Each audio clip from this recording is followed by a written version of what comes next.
Komedia hyjnore e Dante Aligerit. Jeta e Dante Aligerit. Dante Aligeri është shkrimtari që beri epokë në kapërcyllim midis dy epokave, asaj të mesjetës dhe të rilindjes.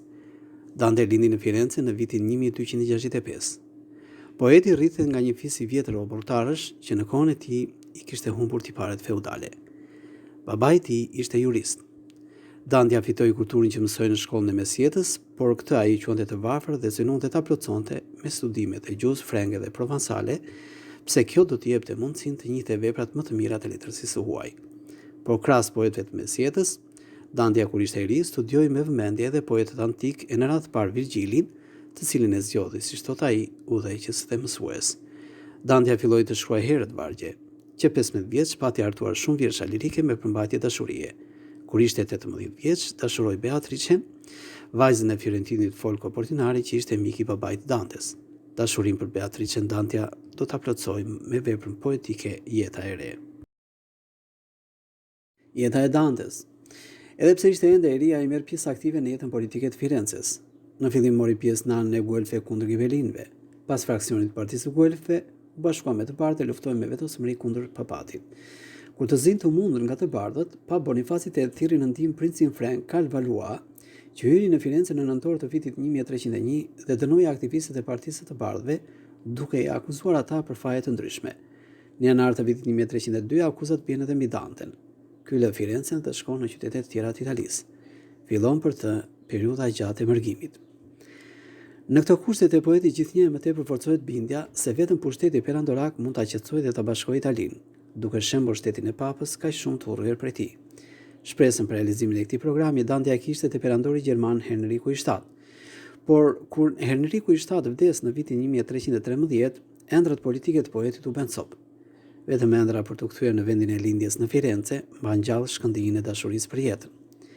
Firenca 2 herë hoqi emrin e tij nga regjistri I administratës pse I quante atë armik të papajtueshëm. Vetëm në vitin 1316 poetit ju propozua të kthehej në Firenze, duke kërkuar prej tij një pendim poshtrues publik, gjë që Dante I refuzoi. Vitet e fundit të jetës, Dante I kaloi në Raven te Guido da Polenta, nipi Francesca d'Arimit, së cilës I këndoi aq bukur në komedinë hyjnore. Këtu ai punoi e përpunoi veprën e tij që e shkroi në vitet e mërgimit. Ai shpresoi se lavdia poetike do t'i hapte rrugë të kthehej në ade, por kjo mbeti vetëm një hendër. Dante vdiq në vitin 1321 në Raven. Dante si përfaqësues I stilit të ri të ëmbël. Dante filloi veprimtarinë e tij letrare si vazhdues I trubadurëve provansal dhe imituesve të tyre italian. Poezia italiane u zhvillua në ndikimin e drejtë për drejtë të lirikës provansale. Me tërë konvencionalizmat e saj, kjo lirikë ndihmoi në formimin e stilit poetik italian, duke nxjerrë në pa edhe problemin e krijimit të një gjuhe të përbashkët letrare. Në Bolonjë që njihen atkoh si qendër e zhvillimit të njohurive filozofike dhe juridike, u krijua lirika erudite filozofike. Dashuria merr një karakter spiritual të ngritur dhe Madonna bëhet simboli I virtytit të vërtet. Përmbajtja e re krijon një formë të re elegante. Kjo formë e re e lirikës mori emrin e shkollës së stilit të ri të ëmbël. Karakteristike e stilit të ri të ëmbël është përpjekja për të zgjidhur problemin kryesor të lirikës mesetare, marrëdhëniet midis dashurisë toksore dhe dashurisë qiellore. Poezia religjioze himnizon Madonën duke përpjekur të largojë njeriu nga mëkati I mishit, kurse poezia obortare, duke I thurur himn e shërbimit kalorsiak ndaj damës, I këndon kënaqësisë që vjen nga dashuria fizike. Ndërsa poezia e stilit të ri të ëmbël e zgjidh konfliktin mes këtyre dy koncepteve me anë një simbolike shumë të ndërlikuar të figurave. Figura e gruas toksore që sundon në zemrën e tjetrit qëndron si ishte më parë, por kjo kthehet tani në një simbol, në mëshirimin e hynizimit që mund të perceptohet me anën e ndjenjës. Kështu trajtohet dashuria ndaj femrës. Dashuria toksore shkrihet dhe bëhet një me dashurinë qiellore. Në ndikimin e karakterit filozofik të lirikës së re, dashuria fillon të shihet jo vetëm si një burim virtyti, por edhe si vetë virtyti. Dante u rrit në atmosferën e këtyre ideve poetike dhe u bë një nga përfaqësuesit më të flakt të stilit të ri të ëmbël. Struktura e komedisë hyjnore. Komedia hyjnore është kryevepra e Dantes. Është përgjithësimi I përvojës së poetit në jetën dhe në artin e tij. Është sinteza madhështore filozofike e artistike e gjithë kulturës mesetare dhe u lidhse me kulturën e rilindjes. U shkrua në mes të viteve 1313 dhe 1321. Në komedinë hyjnore, si dhe në veprat e tjera, Dante është në ndikimin e figurave dhe përftyrimeve teologjike të trashëguara nga koha e mesme. Por ajo që ka më shumë rëndësi është se ka treguar sensin e jetës, forcë të madhe të mendimit kritik. Këto veçori e bën atë poetin e parë të madh të kohës së re. Një vlerësim të madh ka Dante për kulturën antike, që do të bëhet më vonë një armë e fortë e humanistëve në luftën e tyre kundër obskurantizmit mesetar. Ai çmonte te njeriu shpirtin kureshtar që në kohën e mesme e shikoni si një nga mëkatet më të rënda. Ata e tërheq bota e ndjenjave dhe pasioneve njerëzore. Flet dhe urren me pasion veset e kohës së tij. Ai gjithnjë lëshohet kundër atyre të cilët i kujton se janë shkaktarët e vuajtjeve dhe të këqijave që heq Italia. Për çdo gjë ai mban qëndrim si një gjyqtar i pamëshirshëm. Demaskon tradhtin, egoizmin, kritikon pamëshirë veset e shoqërisë së kohës. Dante veprën e tij e quajti komedi me kuptimin mesjetar të fjalës, vepër me fillim tragjik dhe mbarim të gëzuar, pse fillon me ferrin dhe mbaron me parajsën. Epitetin hyjnor janë gjetur më vonë pas arsit për të treguar jo përmbajtjen religjioze të poemës, por për sosmërinë poetike të saj. Vazhdojmë me strukturën e komedisë hyjnore. Komedia hyjnore ka një kompozicion arkitekturor të përkryer. Ajo ndahet në 3 pjesë të mëdha ose kantika, që u përgjigjen sipas doktrinës kristiane 3 pjesëve të botës tjetër: ferri, purgatori dhe parajsa. Çdo kantik ka 33 këngë. E para ka edhe një më tepër, pra 34, që zë vendin e prologut. Të gjitha së bashku behen 100 këngë. Ky numër krijon idenë diçka e harmonike të përsosur. Veçndarjes në 3 kantika, edhe strofat janë trivargshe. Numri 3 simbolizon Trinitetin, Atin, Birin dhe Shpirtin e Shenjtë. Të gjitha këngët janë dëshkruara me tercina. Gjatësia e çdo këngë shkon nga 115 vargje deri në 160. E tëra përmban 14.233 vargje.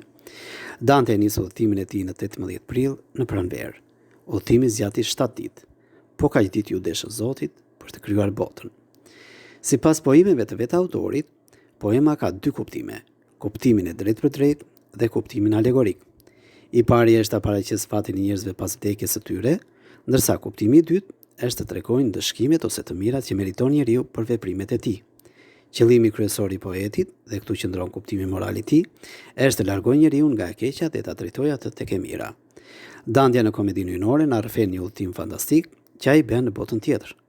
Ideja nuk ishte e re. Edhe më parë me Odiseun dhe Eneidën është treguar se si heronjtë zbresin mbretërinë e përtemet e errësirës. Burime të shumta në këtë drejtim që ti Dantja në letërsinë e mesjetës, jo nga ana e ideve të saj, por nga ana e formës. Lidhur me propagandën fetare të asketizmit, në këtë letërsi ishin përhapur shumë vizione, të cilat kishin si qëllim ta largonin njeriu nga bota reale, t'i tregonin atij karakterin mëkatar të jetës mbi tokë dhe ta shtynin atë të ndronte për botën tjetër. Dante i ka përdorur këto vizione me qëllime krejt e kundërta nga që janë përdorur në letërsinë klerikale të mesjetës. Ai bën gjyq kundër mëkateve, veseve, krimeve, jo me qëllim që të mohojë jetën toksore, por që ta ndreqë atë, t'i mësojë njerëzit të rrojnë si duhet me nder dhe virtyte.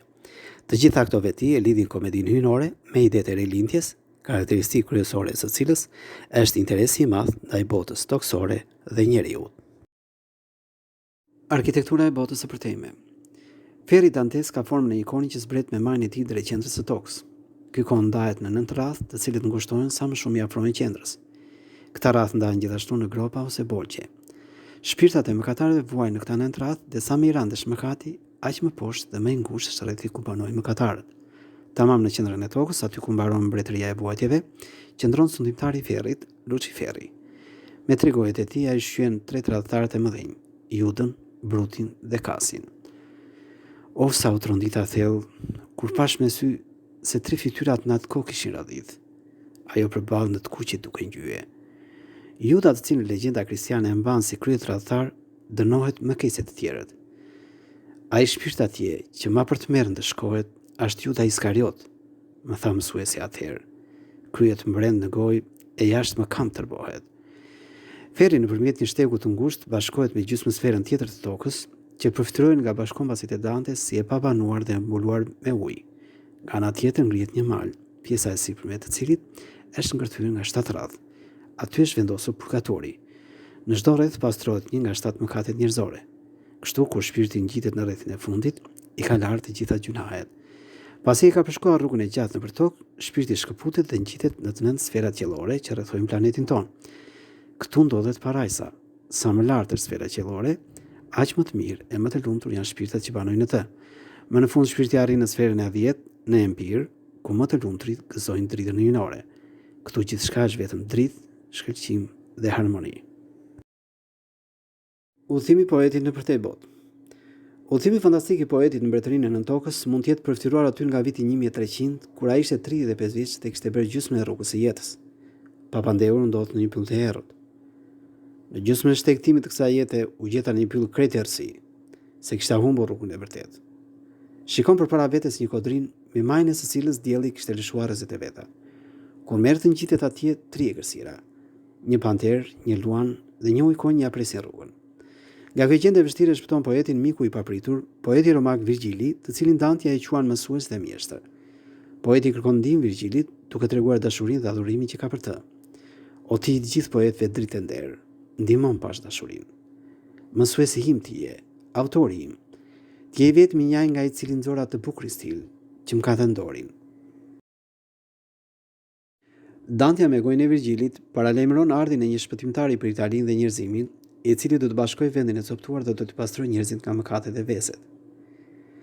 As tokë, as pasuri nuk do e ushqej, por virtyt, dituni e dashuri.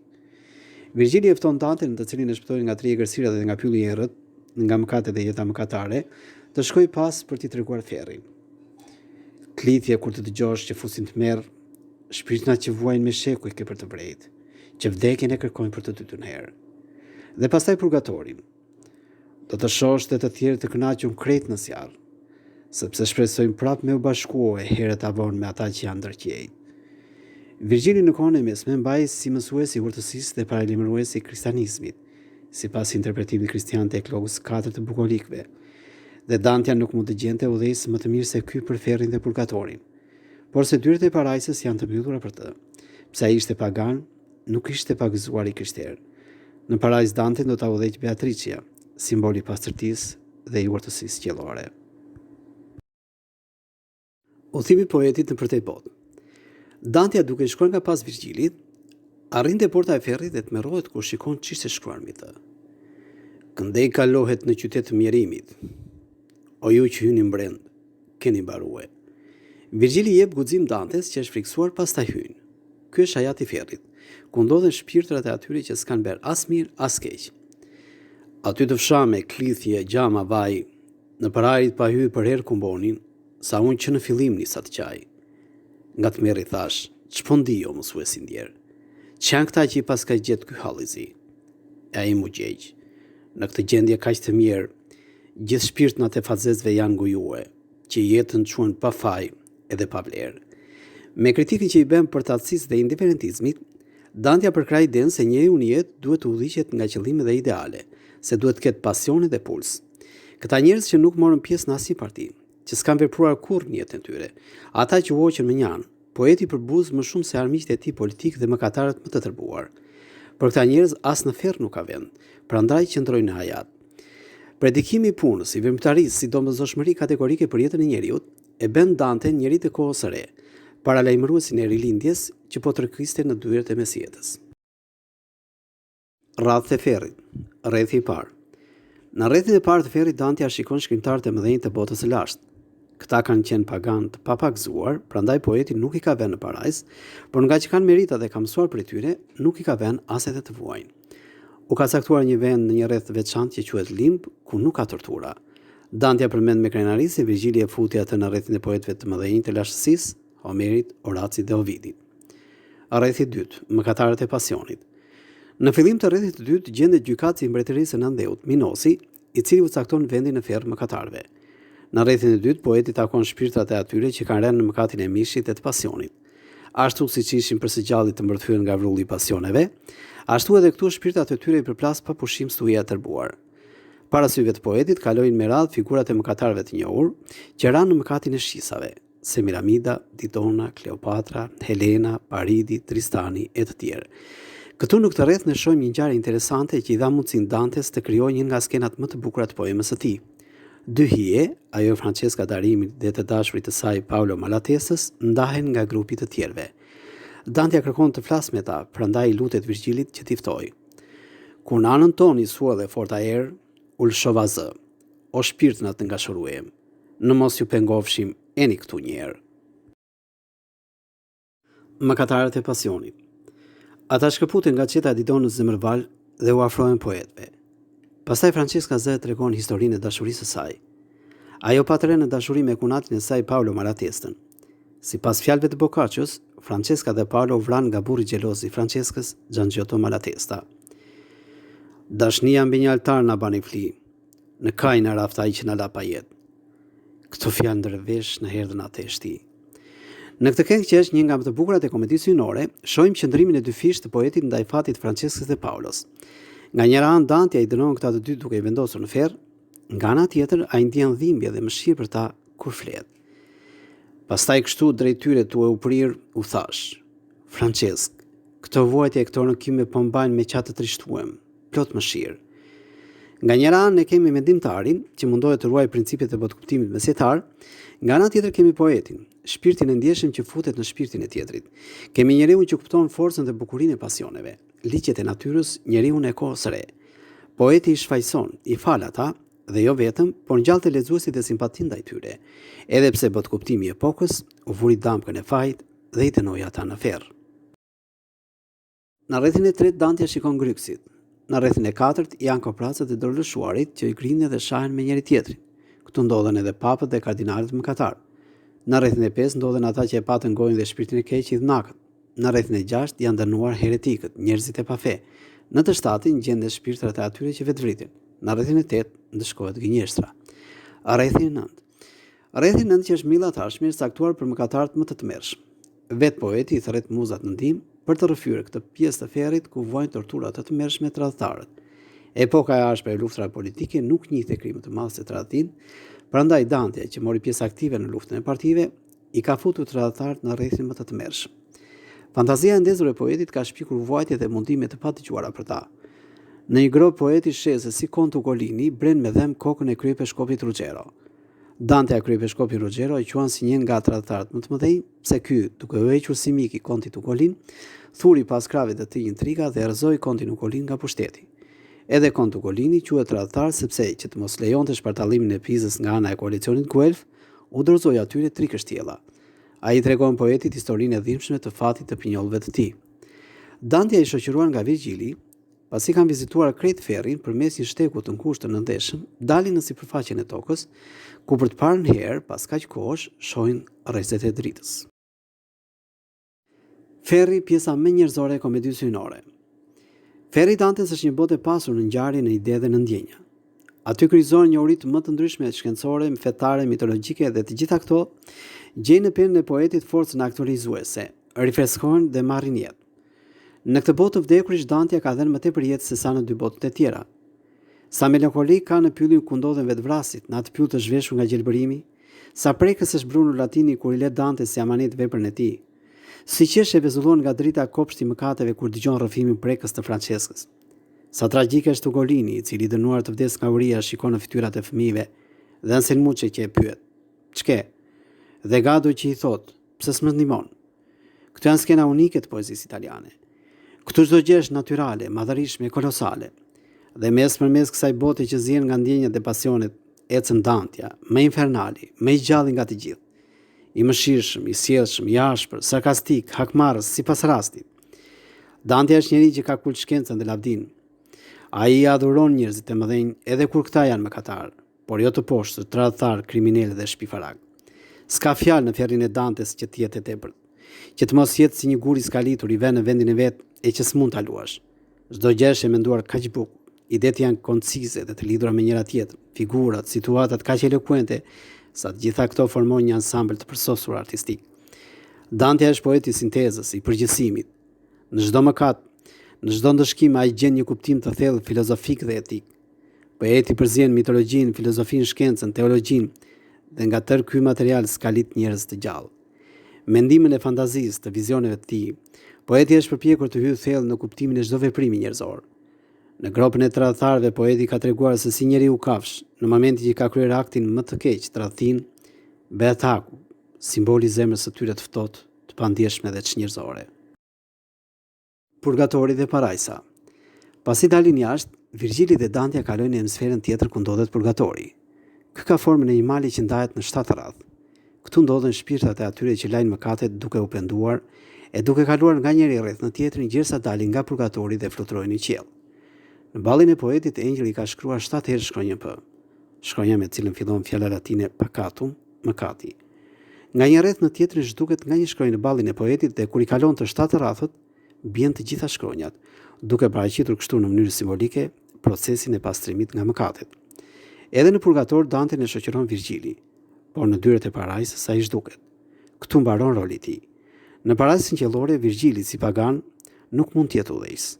Tani Dante si del përpara Beatricia e cila do t'i tregojë rrugën e parajsës. Ajo u tregon engjëve që rrethojnë se si Dante për pak u ngatrua në rrugën e mëkateve.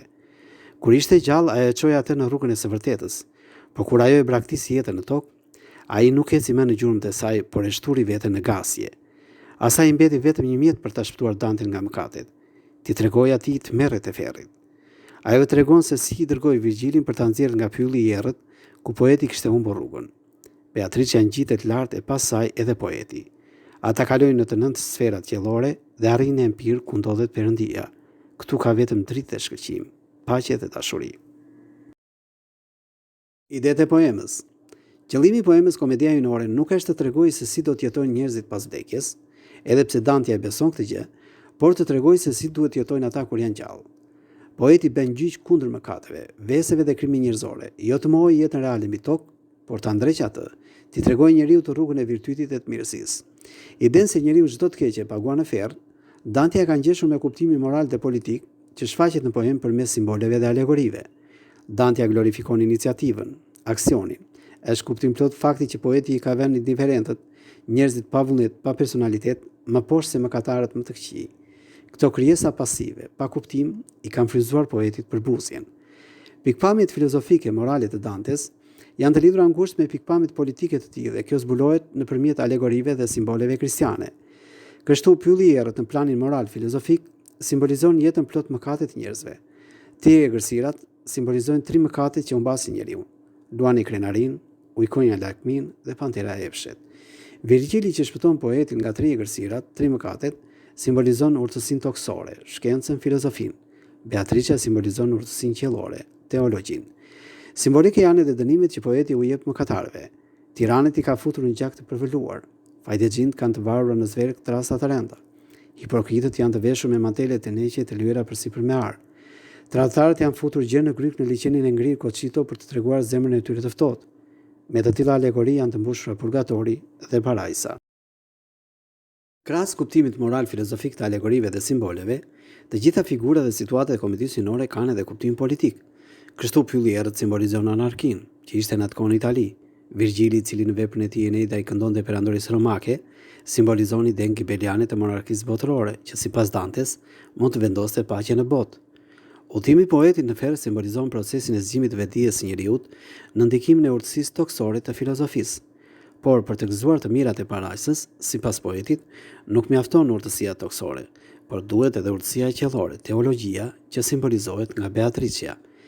Ferri që përshkruhet fund e kryen nga një llatar plot rishtim, mbetet kantika më e bukur, me nota të theksuara epike, të spërkatura aty këtu me tonalitetet e lehta lirike.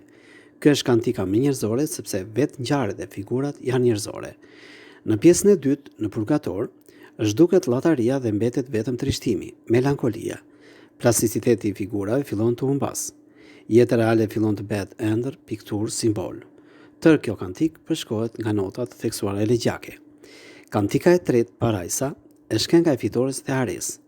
Kjo është një lirikë e lartë plot drita verbuese. Këtu gjërat janë pa trup. Drita dhe harmonia luajnë rolin kryesor në këtë pjesë. E gjithë kjo dritë që shpërthehen në parajsë buron nga e vërteta, dashuria, mirësia dhe lumturia. Poema në vetvete realizon shpëtimin e njerëzimit në këto plane. Refleksione autobiografike, shpëtimin e shpirtit të poetit pas periudhës së shturjes, shpëtimin politik, njerëzimin në udhëheqjen e arsyes dhe të pushtetit arrin lumturinë natyrale. Shpëtimin fetar, udhëheqja nga besimi çon në lumturinë mbinatyrale.